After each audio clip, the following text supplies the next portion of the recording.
Hello friends, welcome to my YouTube channel Maths by Rahul Shukla. Guys, today we are discuss about basic math part 1.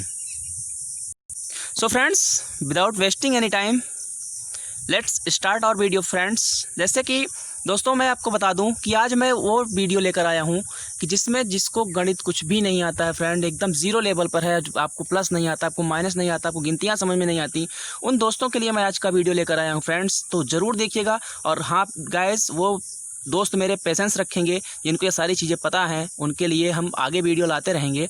लेकिन ये उन लोगों के लिए video है, उन दोस्तों के लिए ये वीडियो मेरा है जिनको गणित में कुछ भी नहीं आता, उनका जीरो लेवल पर मैथ्स है, ठीक है ना फ्रेंड्स। तो वे फ्रेंड्स ध्यान देंगे और गाइस जिनको आता है वो थोड़ा पेशेंस रखेंगे। Okay guys, let's start. देखिए दोस्तों, इंपॉर्टेंट फैक्ट्स, गणित के कुछ महत्वपूर्ण तथ्य हैं, उनको देखना और जानना सबसे ज़रूरी होता है दोस्तों, ठीक है ना।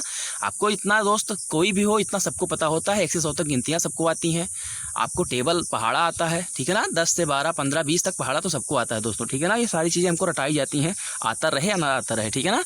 तो इतना अगर आपको पता है तो हमारा सेंस, हमारा माइंड इतना काम करता है कि इस समय हमारा दिमाग इतना काम करेगा दोस्तों कि हम ये देख पाएंगे, हमें समझ पाएंगे कहाँ कैसे होना है, ठीक है ना। तो आइए देखते हैं। देखिए फ्रेंड्स, सबसे पहला पॉइंट जो मैं आज लेने जा रहा हूँ, पहला पॉइंट ये है कि किसी संख्या में अगर शून्य को जोड़ा जाए या घटाया जाए तो वो संख्या परिणाम, जो संख्या प्राप्त होती है, जो संख्या का परिणाम मिलता है जोड़ने अथवा घटाने पर, वह वही संख्या प्राप्त होती है जिसमें हमने शून्य को जोड़ा अथवा घटाया है। जैसा कि दोस्तों देख सकते हैं आप यहाँ पर एग्जांपल के लिए हमने 9 में 0 ऐड किया है तो आंसर कितना आया है? 9 आया है। 9 में से 0 माइनस किया है तो आंसर कितना आया है? 9 ही आया है। कहने का मतलब दोस्तों, अगर 0 को हम किसी भी संख्या में जोड़े अथवा किसी भी संख्या से माइनस करें तो हमें रिजल्ट में वही संख्या प्राप्त होगी जिसमें से हम 0 को जोड़ या घटा रहे हैं। That's clear? ओके दोस्तों, अगर 0 माइनस 9 करेंगे, ध्यान दीजिएगा, अगर हम 0 माइनस 9 करते हैं, 0 माइनस 9, तो इसका अलग मेथड है दोस्तों, ठीक है ना। आप लोग थोड़ा सा धैर्य रखेंगे, मैं सब कुछ बताऊंगा।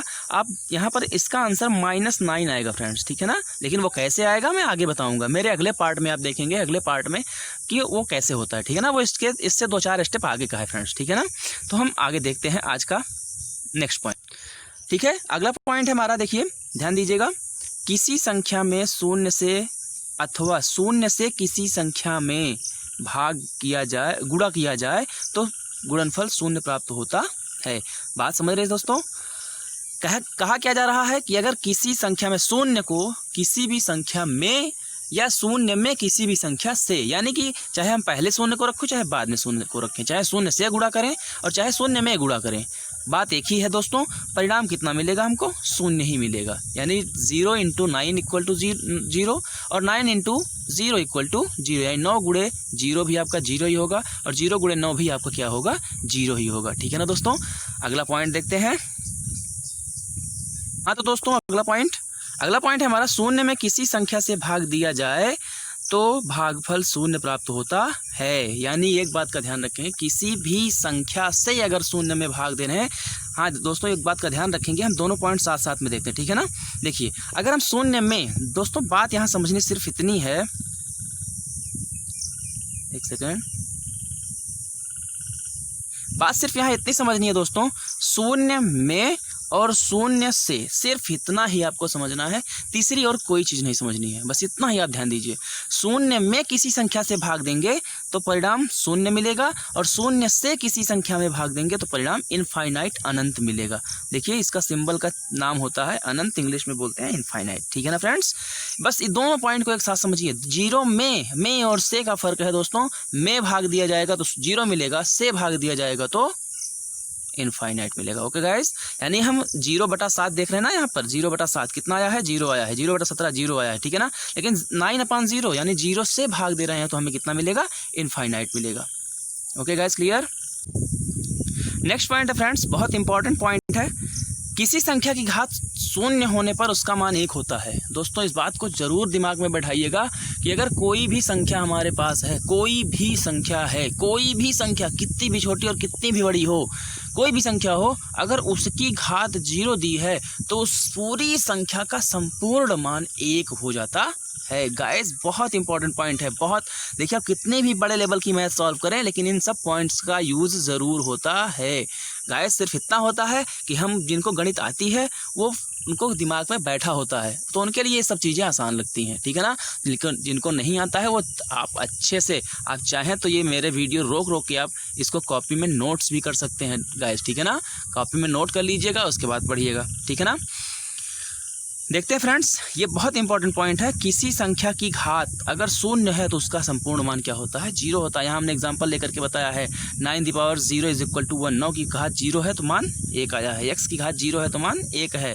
15 की घात 0 है तो मान 1 है। लेकिन दोस्तों अगर 1000, 10,000, 1 लाख किसी भी घात अगर 0 है तो उसका मान भी कितना आएगा? 1 ही आएगा, ठीक है ना दोस्तों। क्लियर है?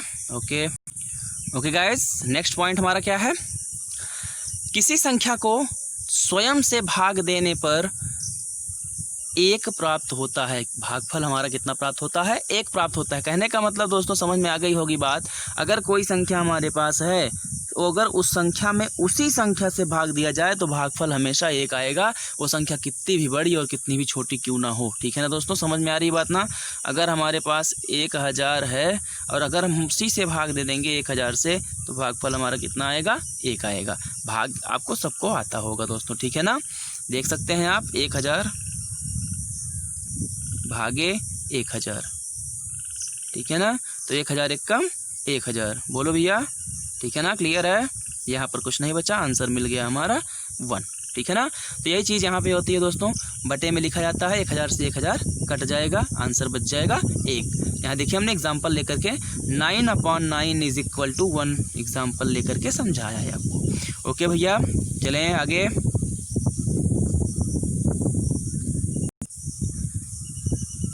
नेक्स्ट पॉइंट दोस्तों, हम नई चीज़ देखेंगे। वो हमारे कुछ तथ्य जो थे, हमारे महत्वपूर्ण तथ्य थे, इंपॉर्टेंट फैक्ट्स हमारे ख़त्म हो चुके हैं। वो चीज़ें बेसिक थी, बहुत ही बेसिक थी, उनको जाने बिना आप गणित में आगे हल कर नहीं पाएंगे सवाल को, ठीक है ना दोस्तों। अब हम देखते हैं जोड़ और घटाना। गणित में जोड़ना और घटाना कैसे होता है दोस्तों, ठीक है ना। ये बहुत ही इंपॉर्टेंट है। देखिए एक चीज़ आप ध्यान दीजिएगा दोस्तों, धनात्मक संख्याएँ सदैव आपस में क्या होती हैं? जुड़ जाती हैं। और चिन्ह क्या लगता है? प्लस का लगता है। बात समझ में आती हो दोस्तों? तो देखिएगा हम 2 + 3 लिख लेते हैं इक्वल टू 5। बोलो 2 + 3 इक्वल टू क्या लिखते हैं दोस्तों? 5 लिखते हैं ना। तो 2 + 3 इक्वल टू 5 लिखते हैं। इसका मतलब क्या हुआ कि दोनों कैसी थी दोस्तों? दोनों प्लस में थी। 2 + 3 इक्वल टू 5। तो यहाँ पर आप प्लस लगाएं या ना लगाएं बात चल जाती है। कहने का मतलब दोस्तों ये कि जिस संख्या के पहले प्लस का चिन्ह नहीं लगा हो, माइनस का चिन्ह नहीं लगा हो, कुछ भी नहीं लगा हो, कोई चिन्ह ना लगा हो, उस संख्या के पहले हम प्लस का चिन्ह समझते हैं, ठीक है ना भैया। आगे देखेंगे, जैसे हमने एग्जांपल लेकर के बताया +2 + 3 इज इक्वल टू +5। लेकिन अगर आप इसको लिखना चाहें तो 2 + 3 इज इक्वल टू 5 ऐसे लिख सकते हैं, ठीक है ना। ओके, देखिए आगे भैया दोस्तों, गुणा क्या होता है? गुणा क्या होता है दोस्तों? देखिएगा गुणा हमारा ये होता है, यहाँ पर देखिए चिन्हों का गुणा हमने बताया है आपको। किसका गुणा बताया है? चिन्हों का गुणा। दोस्तों अगर हमें दो चीज़ों का मल्टीप्लिकेशन आपस में करना हो, ठीक है ना, दो चीज़ों का मल्टीप्लिकेशन आपस में करना हो तो अगर हमारे समान चिन्ह हैं यानी प्लस प्लस हैं दोनों, यानी प्लस का गुणा प्लस, यानी प्लस वाली संख्या का गुणा प्लस वाली संख्या से कर रहे हैं तो हमें क्या मिलेगा? प्लस मिलेगा। एज एग्जाम्पल 2 × 3, 2 भी प्लस में है और 3 भी प्लस में है, तो दोनों का आंसर किस में आएगा? प्लस में आएगा। देखिए यहाँ 6 भी प्लस में है, ठीक है ना। अगर हम ध्यान देंगे, अगर पहला प्लस और दूसरा माइनस है, यानी पहली संख्या प्लस में है और दूसरी संख्या माइनस में है, फिर उस दोनों का गुणा हो रहा है, तो आंसर का परिणाम जो मिलेगा वो किस में मिलेगा? माइनस में मिलेगा। जैसे देखिए 2 हमारी धनात्मक है और -3 हमारी ऋणात्मक है, दोनों का आपस में गुणा कराया जा रहा है तो हमको मिल कितना रहा है? -6, ठीक है ना भैया।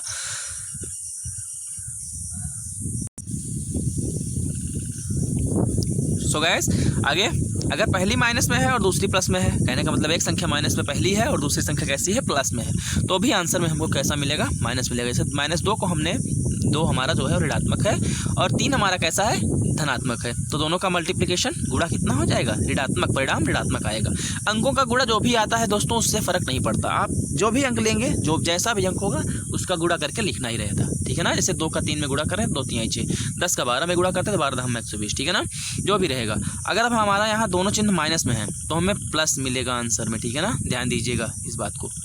अब यहाँ पर देखिए नीचे हमने इस पूरे मेथड को 2 सेंटेंस में समेट दिया है। आप वो सेंटेंस याद कर लीजिए या फिर इसी को याद कर लीजिए। तो दोनों में से आप चाहे जो याद कर लीजिएगा। देखिए अगर माइनस का गुणा सम बार है तो प्लस मिलेगा, ठीक है ना। माइनस का गुणा सम बार का मतलब 2, 4, 6, 8, 10 ये हमारी सम संख्याएं होती हैं, ठीक है ना दोस्तों। अगर आपको सम संख्या विषम संख्या नहीं पता है तो जरा सा आप मेरे इस पिछले वाले वीडियो को देख लीजिएगा। मैं इस वीडियो के डिस्क्रिप्शन में भी उसका लिंक दे दूंगा दोस्तों। जिन मित्रों को चाहिए होगा, देखना होगा और समझना होगा, पढ़ना होगा, वो मेरा वो वीडियो ज़रूर देख लीजिएगा दोस्तों, ठीक है ना। तो यहाँ पर ध्यान दीजिए आगे। अगर हमारा यही ऋणात्मक ऋण का गुणा जो है वो विषम बार है, विषम बार का मतलब 3, 5, 7, 1 ऐसा है, ठीक है ना। अगर ऐसी परिस्थिति में है तो उसका चिन्ह कैसा होगा, ऋणात्मक होगा, ठीक है ना दोस्तों। तो यहाँ देखिए हमने एग्जाम्पल लेकर के दोनों को समझाया भी है, ठीक है ना।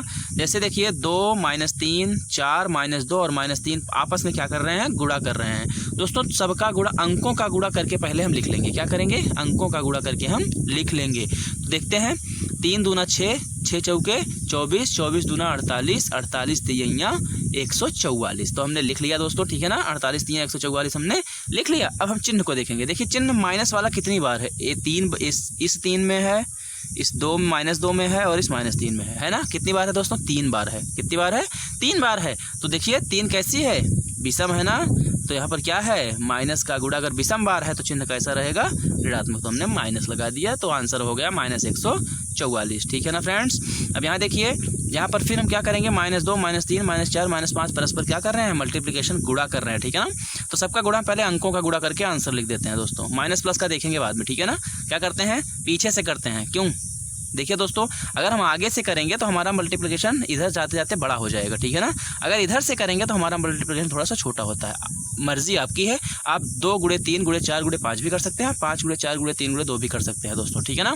तो हम 5 की तरफ से करते हैं। 5 चौके 20, यहाँ 60 दूना 120। कितना आसान था, ठीक है ना फ्रेंड्स, आसान था ना। तो 120 हमने लिख लिया। 120 लिखा। आप देखिए माइनस कितनी बार गुणा किया है, तो -2 में है, 3 में भी माइनस है, 4 में भी माइनस है और 5 में भी माइनस है, सब में माइनस है। तो यानी 4 बार माइनस है। तो माइनस का गुणा सम बार, 4 एक सम संख्या है ना, तो आंसर क्या रहेगा, पॉजिटिव रहेगा। तो 120 में देखिए कोई चिन्ह नहीं लगा है फ्रेंड्स, ठीक है ना। आगे देखते हैं, भाग देखते हैं दोस्तों, भाग, डिवीजन, ठीक है ना। डिवीजन हमारा क्या है, यदि अंश और हर के चिन्ह समान हो तो धनात्मक मान प्राप्त होता है और यदि अंश और हर के चिन्ह असमान हैं तो ऋणात्मक मान प्राप्त होता है। शायद मेरी बात आपको समझ में आ गई होगी दोस्तों। जैसा गुणा में था वैसा भाग में भी है, थोड़ा सा अंतर है, ध्यान दीजिए। अंश, यहाँ पर गुणा में क्या था, अगर दोनों चिन्ह समान हैं, ठीक है ना फ्रेंड्स, तो कैसा मान मिलेगा, धनात्मक मान मिलेगा। यहाँ भी वही बात थी, अगर दोनों चिन्ह समान हैं, ध्यान दीजिएगा, यहाँ भी वही बात थी ना कि अगर दोनों चिन्ह समान हैं तो हमें धनात्मक धनात्मक चिन्ह मिलेगा। अगर दोनों चिन्ह असमान है तो हमें क्या मिलेगा, ऋणात्मक चिन्ह मिलेगा। गाइस समझ में आ रहा है ना। तो यहाँ भी वही लिखा गया, यदि अंश और हर के चिन्ह समान हो तो धनात्मक मान प्राप्त होता है और यदि अंश व हर के चिन्ह समान नहीं हो यानी असमान हो तो ऋणात्मक मान प्राप्त होता है, ठीक है ना भैया। ओके फ्रेंड, ठीक है ना दोस्तों। तो यहाँ पर देखिए कैसे, यहाँ ध्यान दीजिएगा, अगर अंश भी प्लस में है और हर भी प्लस में है तो हमें क्या मिलेगा, प्लस ही मिलेगा, ठीक है ना। जैसे कि देखिए हमने एग्जाम्पल में 6/3 लिया है, 6 भी धनात्मक है और 3 भी धनात्मक है, तो उत्तर कितना मिल रहा है, 2 मिल रहा है दोस्तों। ये तो काटने पे मिलता है ना, ठीक है। 3 एकम 3, 3 दूना 6। हम यहाँ पर सीख क्यों रहे हैं, क्या केवल प्लस और माइनस में लगेगा क्या। अब सेम वही कंडीशन दोस्तों यहाँ भी है, अगर अंश का प्लस में है, हर का माइनस में है, तो ध्यान दीजिए अभी क्या बताया गया परिभाषा में दोस्तों, कि अगर अंश और हर दोनों के चिन्ह समान हैं तो हमें धनात्मक मान प्राप्त होगा, अगर चिन्ह असमान हैं तो हमें ऋणात्मक मान प्राप्त होगा। बात समझ में आ गई होगी दोस्तों। तो मिलते हैं अगले वीडियो के साथ। इस वीडियो का अगला पार्ट 2 के साथ मिलेंगे, मैथ्स पार्ट 2। तो दोस्तों अगर वीडियो अच्छा लगा हो तो लाइक करें, शेयर करें अपने दोस्तों के पास, ताकि उनको भी मैथ्स की बेसिक जानकारियाँ प्राप्त हो सकें। गाइस अगर चैनल पर नए हो तो सब्सक्राइब जरूर कीजिए ताकि मेरी कोई भी वीडियो सबसे पहले आप तक पहुँच सके। सो गाइस थैंक यू, मिलते हैं अगले वीडियो के साथ, मैथ्स पार्ट 2 के साथ। Thank you guys.